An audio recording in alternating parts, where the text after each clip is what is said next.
Hi there, thanks for coming by, PosterCentral.com's video blog.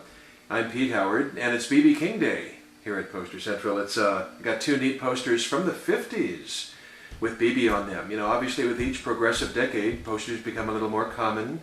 We see more from the 60s and lots from the 70s and tons from the 80s and so forth, as more were made and more were kept. But from the 50s, I guess B.B. hit in 49 or so, something like that, or started performing, I should say, in the late 40s. But B.B. from the 50s is tough on poster for sure.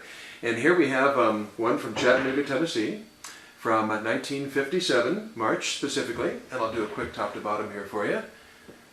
Monday, March 18th there, Chattanooga, Tennessee, and a nice support cast, which we'll go through. But first of all, let's give B.B. his due. Look at that picture of him. He's so skinny. How cool. How fun.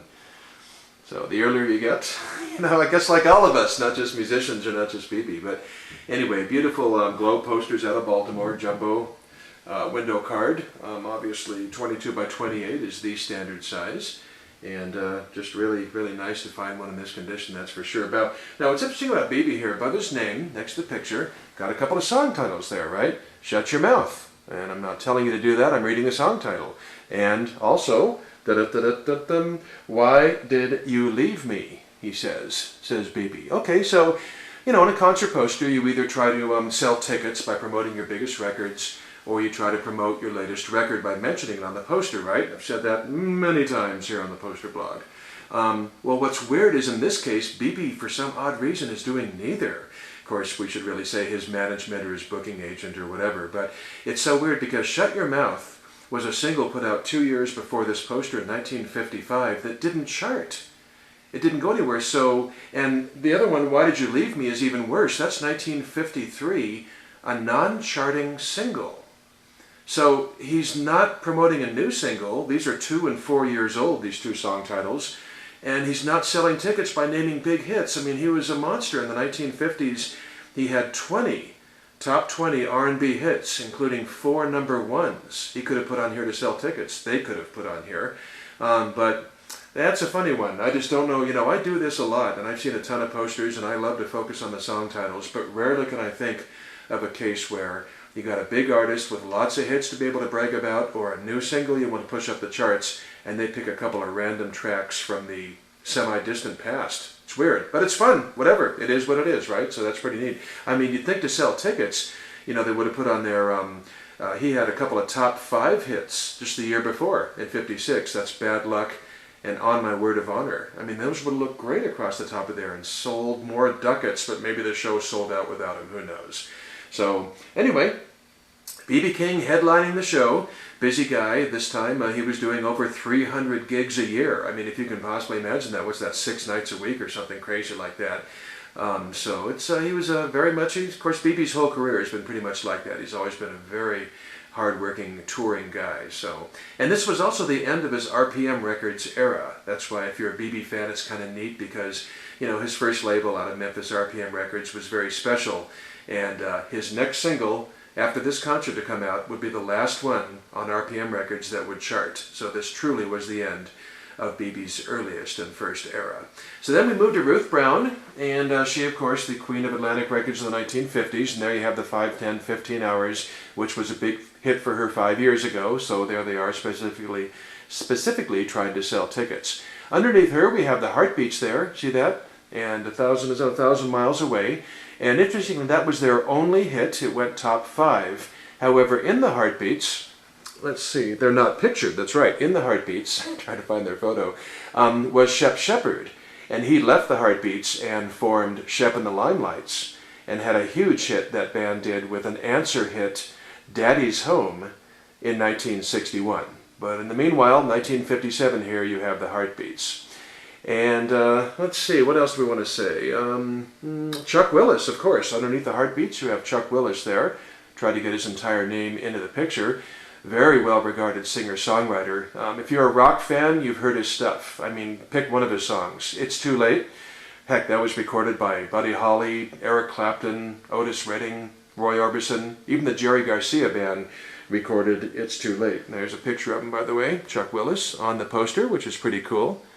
And his biggest hit of his career, C.C. Rider, he didn't write it, but he recorded it. C.C. Rider was just coming out, so it's a nice career peak moment for him.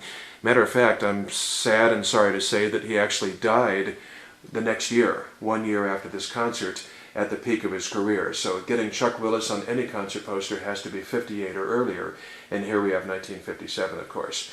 Then we've got, let's see, who else on here of note? Jimmy Reed, a personal favorite of mine, Jimmy Reed. I just love Big Boss Man, although that wasn't out yet. This is, I just love the picture of him on here, holding the guitar up and smiling. Great picture of Jimmy Reed.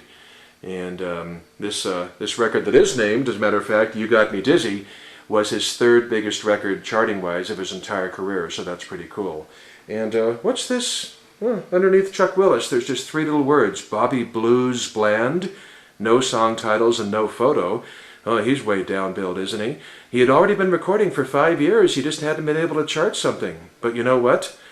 Later this summer, in 1957, he would chart a record, and it would be the first of 63 R&B charters he would put out through his career. So he was walking toward the launching pad, I guess, at this point. And the fact that, of course, he was not established or even known is the reason it says Bobby Blues Bland instead of Bobby Blue Bland. And then over here we have Junior Parker and his band. And no picture, of course, he's just sort of bottom billed down here. But he had a hit like 4 years ago, no big deal. But the good news is Parker was also about to head up the bill on these posters because he was about to release the first of 6 straight top 20 R&B hits. In fact, it was just hitting the chart right about this time. But it's BB's poster, 1957, B.B. King headlining in Chattanooga, Tennessee. Now we have another great looking poster to be in combo on this video, and that would be 2.5 years later. And this one's in plastic, protective plastic, so there'll be a little bit of a glare. 2.5 years later, that would be October 1959 at the Blue Note in Wichita, Kansas. There's in person B.B. King.